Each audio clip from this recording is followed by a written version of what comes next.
Hi, check out our new resurfaced courts here at the Royal Kona Resort Tennis Club.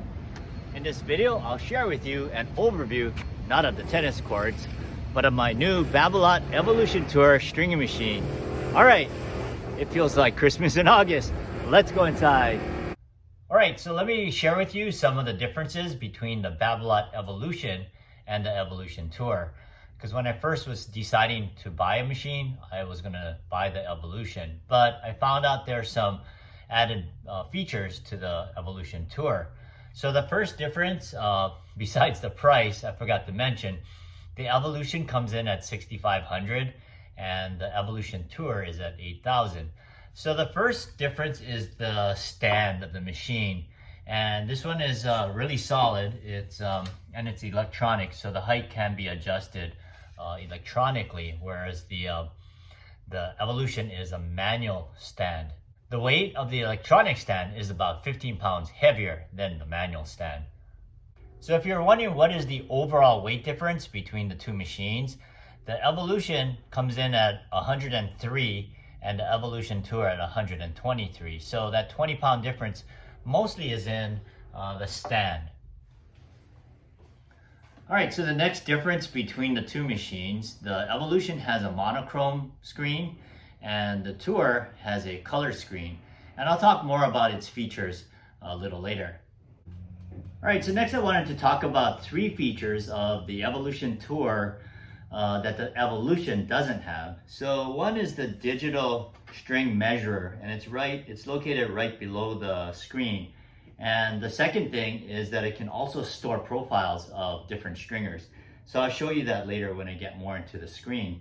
The third feature is that it can automatically break. It has an automatic break on each tension, when you tension each string. So I'll do one here, and you can see it's pulling the string back, and the turntable is locked into position. So I like that feature, and I turn it on, and I like to use it. And then it releases the turntable right after each pull. If you haven't watched my episode 3 video where Heather and I assembled this machine, I'll show you real quickly what three parts this machine comes in. So on the bottom here, we have the actual base right there. And then this is a cover that slips over that.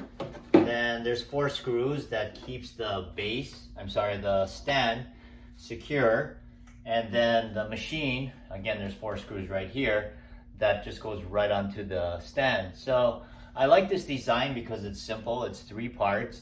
And if I wanted to string on this machine without the stand and on a tabletop, what I would do is this power source that normally plugs into the stand and then it plugs into the machine, you can just take this power source and go right into the machine itself. So that's one of the features I was looking for when I was looking to upgrade my old machine.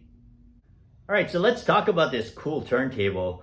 Now, the first thing I noticed was that the mounting towers are fixed. So they're pretty far apart. So I'm assuming that it'll accommodate a weed racket. I haven't strung one yet because of that.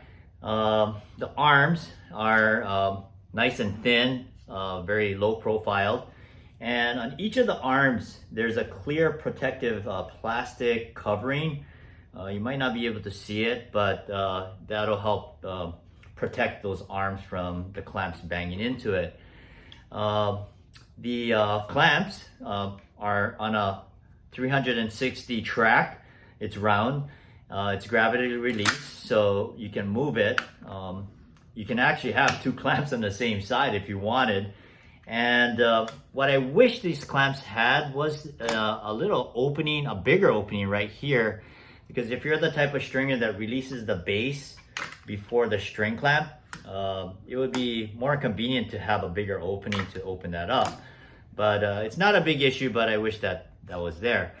The other thing is that by having this 360-degree track, you can actually have 2 clamps on the same side if you ever needed it.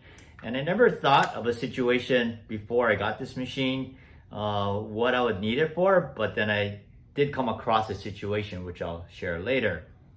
The other thing is these knobs, the adjusting knobs, are nice and contoured, so there's less chances of the string getting caught on it. It does have these lines, so it does provide some grip for turning it.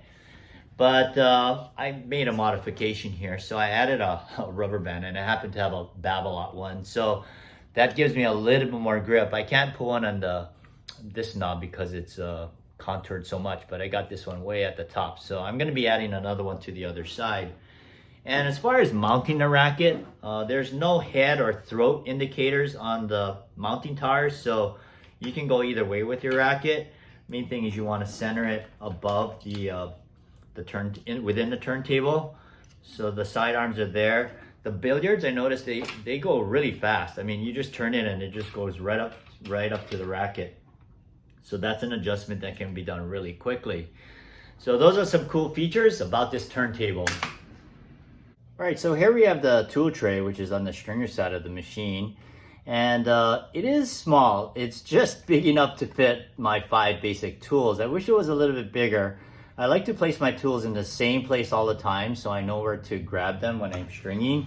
But you can see my 5 tools just barely fit, and I had to figure out a way to configure them. But I have my straightening or setting off all, my cutting pliers, my bent nose pliers. I use the parallel jaw pliers, and then my starting clamps. So they all fit, but I just have to get used to the fact that they're in this position compared to my old machine.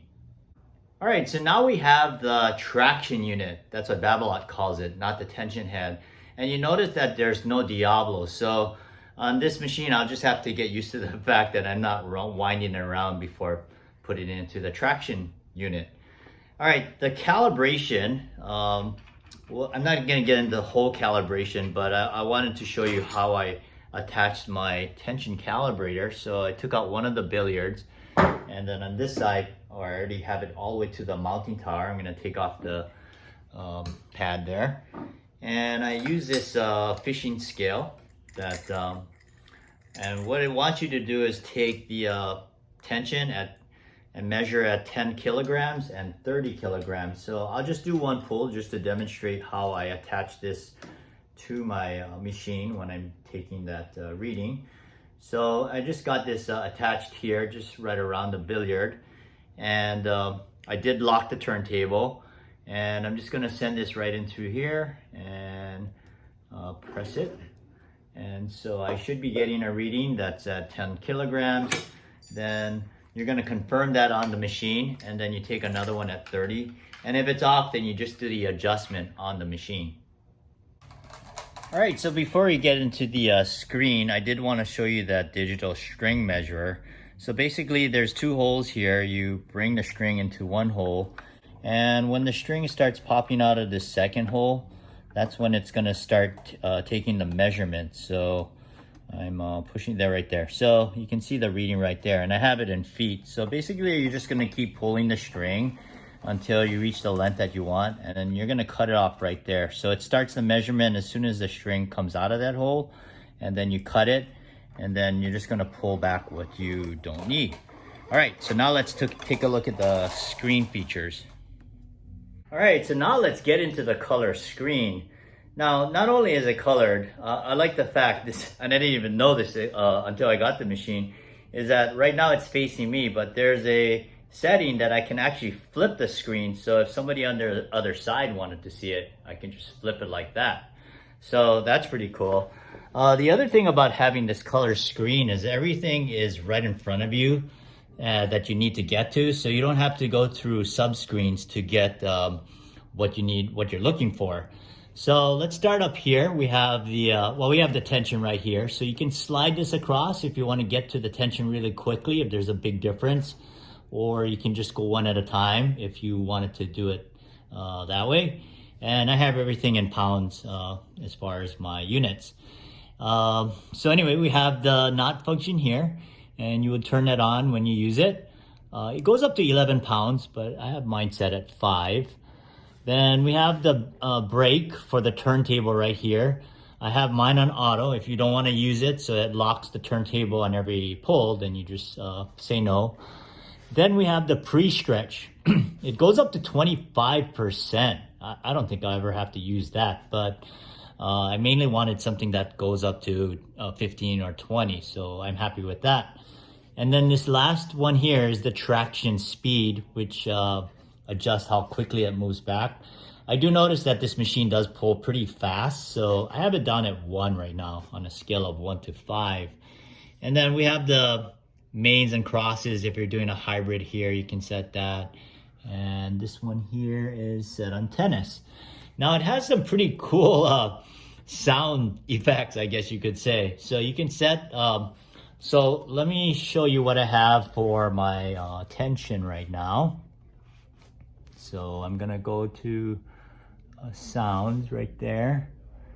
And so right now I purposely put it on, I'm gonna go ahead and, the one I chose for my tension is, it's just that. I don't know if you could hear, I'll press it again. Oh, it doesn't go off, but let me just, yeah, so I have it's pretty quiet. It's just loud enough for me to hear when I reach the tension. Now I have another one set, so when I made some kind of error, so I'm gonna go ahead and set it. Oh, I have to get out of this screen. So let's go back here. Sounds, oh, right there.